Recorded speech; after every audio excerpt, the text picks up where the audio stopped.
Imagine you are the most powerful woman in the world. You have treasuries overflowing with gold. You command millions.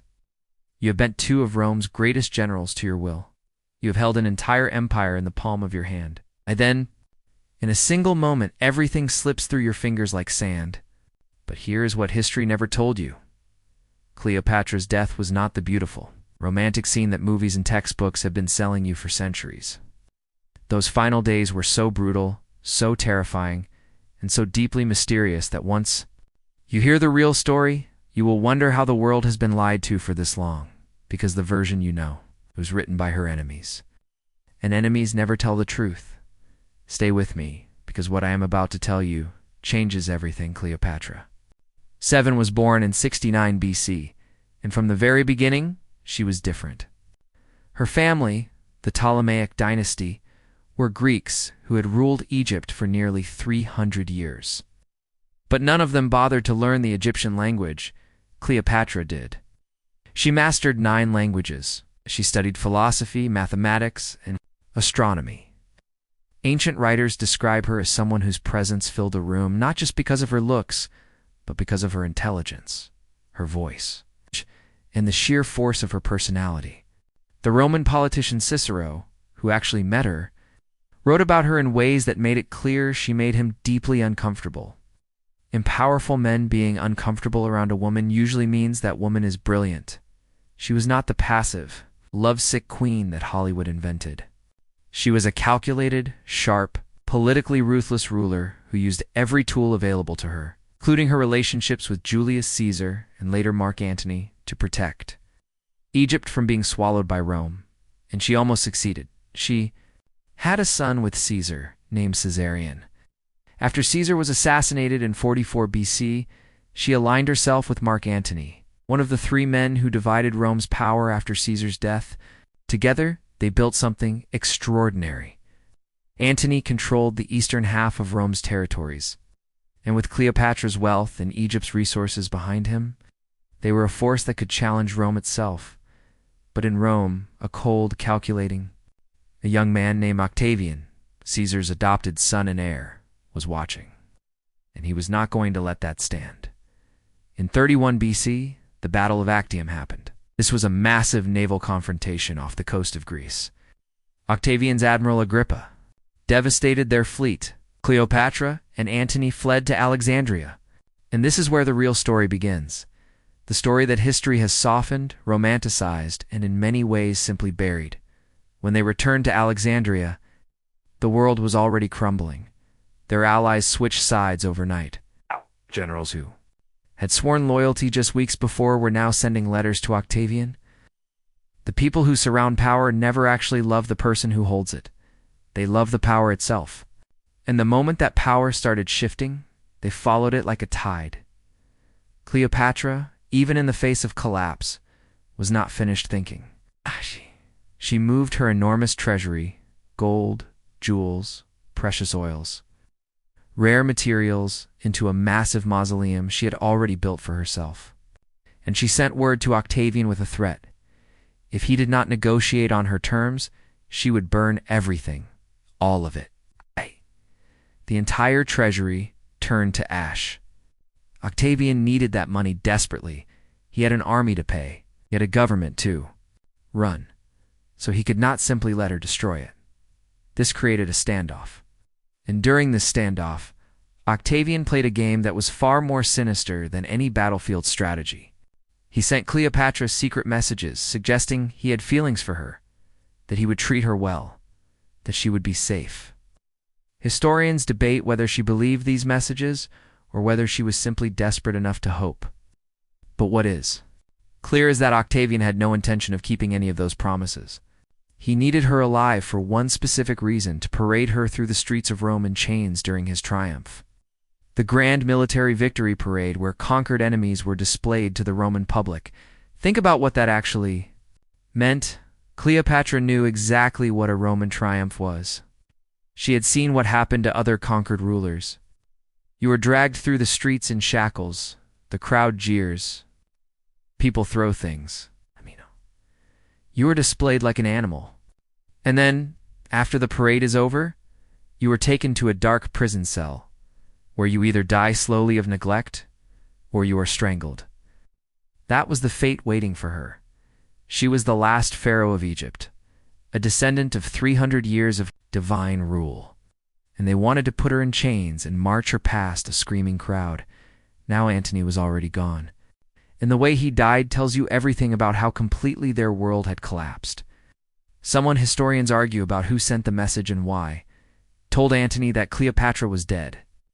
Some believe Cleopatra herself spread this rumor, hoping Antony would negotiate peace with Octavian and survive. Others believe Octavian's agents planted it deliberately to break Antony's spirit. Whatever the source, the effect was immediate. Antony took his sword and drove it into his own abdomen, but he did not die right away. The wound was fatal, but death was not instant. He lay there in agony, bleeding when he discovered the truth. Cleopatra was alive. His men carried him to her mausoleum, but the doors were sealed shut from the inside because Cleopatra feared Octavian's soldiers would rush in behind. So what happened next is one of the most heartbreaking images in all of ancient history. Antony, a man with a sword wound through his abdomen, was tied to ropes and hauled up through a high window by Cleopatra and her two handmaidens, Irais and Charmian. Picture that. The weight, the pain, the blood, the desperation. 3 women pulling a dying man through a window with their bare hands. He died in her arms. His last words, according to Plutarch, were an attempt to hold on to his dignity. He said he should not be mourned as a defeated man, but celebrated as a Roman who had lived with honor. Even in his final moments, he was trying to define his own ending. He failed, just as he had failed in battle. But the attempt says something about who he was. Cleopatra was captured. Octavian's soldiers broke in, not through the door she had, guarded so carefully, but over the walls, while Octavian's representative Proculaeus kept her talking at the door.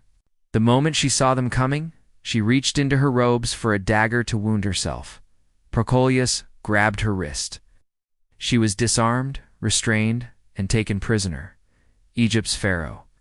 In chains, inside her own mausoleum, Octavian came to see her himself.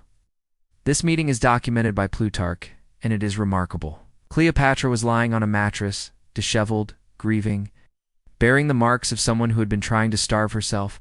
She had reportedly been refusing food. But when Octavian entered, she rose. Even then, she tried one final time. She tried to charm him, to reach him, to find some human weakness she could work with. Octavian was unmoved. He was 23 years old, calculating, and had likely been warned by his advisors not to be swayed by her. He told her she would be treated well. He was lying. Cleopatra asked for one thing. She asked to be allowed to make offerings at Antony's tomb.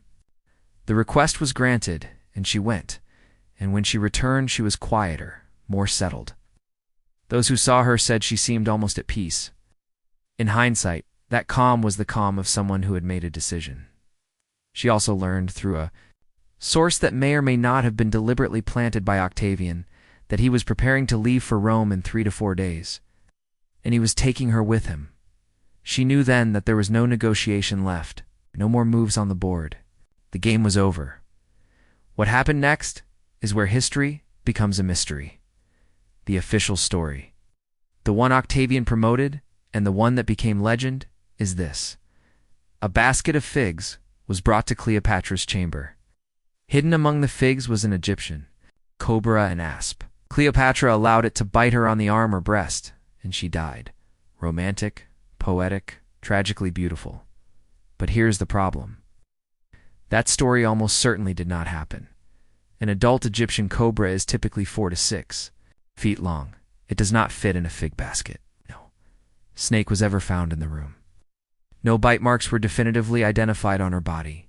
Researchers and toxicologists who have studied cobra venom in detail point out that a cobra bite does not produce the kind of peaceful, composed death that was described.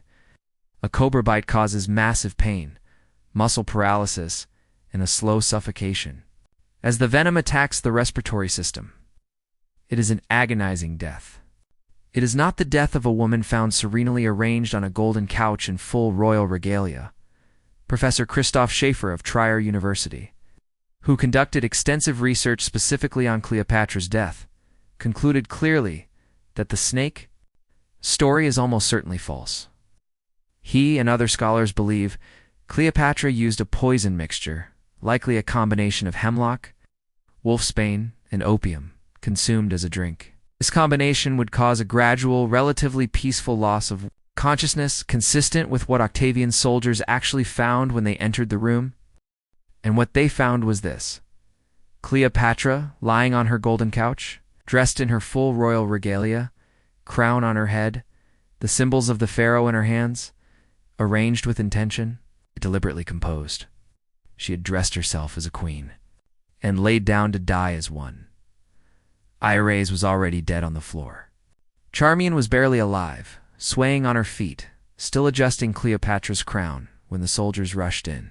One of the soldiers shouted at her, "Was this a good thing?" And Charmian, with what must have been almost the very last of her breath, answered, "Exceedingly good, and befitting the descendant of so many kings." And then she collapsed and died. That moment. That last defiant sentence from a dying handmaiden who spent her final living seconds making sure her queen's crown sat straight. If you feel something in your chest right now, that is history working the way it is supposed to. But there is a darker theory that historians have raised, and it deserves to be said plainly. Some scholars believe Cleopatra did not choose her own death. They believe Octavian had her killed, and then carefully constructed the suicide narrative to protect himself. The reasoning is sound. A living Cleopatra was a permanent political threat. Even in chains, she was someone around whom opposition could rally. She was too famous, too magnetic, too dangerous. And a Roman triumph, while humiliating, also gave her a public platform. Roman crowds were unpredictable. They had loved Julius Caesar. Who was to say they would not look at Cleopatra in chains and feel sympathy, or worse, admiration? It was cleaner for her to simply die, and it was politically perfect for Octavian if that death could be framed as a suicide, because then he was not a murderer, he was a merciful conqueror, so frightening in his victory that the great queen of Egypt chose death over the humiliation of facing him. Octavian reportedly wept when he heard she was dead. Those tears, if they were real at all, were almost certainly not grief. They were the tears of a man who had just gotten everything he wanted, at minimum cost to his reputation. And then there is the fate of Caesarine, Cleopatra's son by Julius Caesar, 17 years old. Cleopatra had sent him away before Octavian's forces arrived southward toward India via the trade routes, with a large escort and enough gold to buy his safety. He was Caesar's biological son. He was, by blood, the most legitimate claimant to Caesar's legacy. And Octavian knew it. Surin was lured back. His own guardians, whether bribed or deceived, told him that Octavian intended to make him the new ruler of Egypt. He turned around. He walked back into Egypt, and Octavian's men were waiting for him. They killed him, 17 years old. The son of Julius Caesar and Cleopatra was killed because one of Octavian's advisors told him, in a line that has survived 2,000 years, "Two Caesars are one too many." Cleopatra's 3 children with Antony, Alexander, Helios, Cleopatra, Selene, and Ptolemy Philadelphus were taken to Rome. They were paraded in golden chains in Octavian's triumph, which Cleopatra had feared. So much for herself. They were then raised by Octavia, Octavian's own sister and Antony's former wife. The woman whose husband Antony had abandoned for Cleopatra ended up raising Cleopatra's children. History rarely bothers to be subtle. Cleopatra Selene, the daughter, eventually married the king of Mauritania and carried on a bloodline. In her, something of Cleopatra survived. But Egypt was gone. Octavian declared it a personal province, directly under his control, not even given the status of a regular Roman territory because he did not want any other powerful Roman getting access to its wealth. The 300-year Ptolemaic dynasty was finished. The last pharaoh was dead. Octavian went on to become Augustus Caesar, the first Roman emperor, and by most historical accounts, one of the most effective rulers in human history. He built an empire that lasted centuries. And the gold he took from Cleopatra's treasury funded a significant part of that. Her wealth became his foundation. Her defeat became his launchpad. Here's the final mystery that keeps archaeologists awake at night. We have never found Cleopatra's tomb. Octavian claims she was buried with Antony, as per her last written request. But where? Nobody knows. The ancient city of Alexandria was dramatically reshaped over the following centuries by earthquakes, by rising sea levels, by the construction of medieval and modern buildings over ancient ruins. A large portion of the royal quarter of ancient Alexandria is now believed to be underwater in the eastern harbor. Egyptologist Kathleen Martinez has spent decades searching for Cleopatra's tomb in the Toposiris Magna Temple complex west of Alexandria, finding extraordinary artifacts that suggest royal connections, but the tomb itself remains hidden. In 2022, a tunnel was discovered beneath the site that generated significant excitement.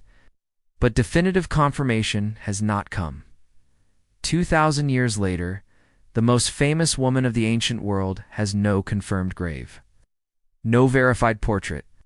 From her own lifetime, because the images we all picture of Cleopatra were invented centuries after her death, mostly by European artists who imagined her as they wished her to look.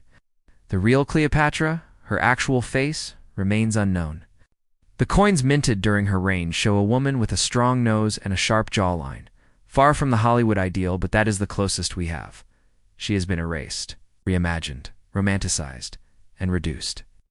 And perhaps that is the most horrifying thing of all, not the snake, not the poison, not the chains, but the fact that the winner of history gets to rewrite the loser. Octavian became Augustus. He was celebrated as a god. His version of events became the official record, and Cleopatra became a cautionary tale, a seductress, a woman who used men and was ultimately destroyed by her own passions. None of that is who she was. She was a woman who inherited a crumbling kingdom at 18, fought her own brother for control of it, smuggled herself into Caesar's presence, rolled in a carpet because it was the only way to get an audience, ruled for 21 years, kept Egypt free from Roman annexation, longer than any of her contemporaries managed, and when the end finally came, she arranged her own death with the same precision and dignity with which she had arranged everything else in her life. She refused to give Octavian the image he wanted of Egypt's queen, dragged through Rome in chains, broken and weeping and powerless. She denied him that. And in denying him that, she won the only battle left to her. When the soldiers entered that room and found her lying in perfect composure, dressed as a pharaoh, the crown on her head, and the royal emblems in her hands, that was not defeat. That was the last act of a woman who had never stopped fighting. Right up until the moment she stopped breathing. History called her a tragedy, but maybe she was something else entirely. Maybe she was the only one in that whole story who actually chose her own ending. And that is why, 2,000 years later, we are still talking about her.